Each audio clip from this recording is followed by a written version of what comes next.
అలాగే అనేక మంది శాసనసభ్యులు, శాసన మండలి సభ్యులు, అనేక మంది జడ్పీటీసీలు, ఎంపీపీలు పేరు పేరున హృదయపూర్వకమైనటువంటి ధన్యవాదాలు తెలియజేసుకుంటూ ఈ వేదిక మీద ఈ శ్రీకాకుళం జిల్లాలో జనసేన పార్టీ నియోజకవర్గాల సమన్వయకర్తలు, ఇన్ఛార్జీలుగా ఉన్నటువంటి ప్రతి ఒక్కరికి కూడా ఆశీనులై ఉన్నారు. వారికి కూడా పేరు పేరున ధన్యవాదాలు తెలియజేసుకుంటూ మీ అందరికీ ఒక మనవి, ఈ ఆంధ్రప్రదేశ్ ప్రజలు ఆలోచన చేయాలా, ఆలోచన చేయవలసిన ఆవశ్యకత, అవసరం మనందరి మీద ఉందని చెప్పేసి గుర్తెరగాలి. 2019లో ఏర్పాటైనటువంటి వైఎస్ఆర్ కాంగ్రెస్ పార్టీ ప్రభుత్వం అన్ని రంగాలను నిలువున ముంచేసినటువంటి పరిస్థితుల్లో ఈ రాష్ట్రాన్ని బాగు చేయాలి, ఈ రాష్ట్రంలో ఉన్నటువంటి ప్రజల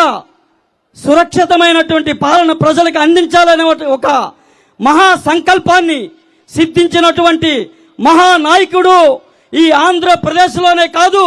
భారతదేశ రాజకీయాల్లోనే నీతి, నిజాయితీ, నిబద్ధత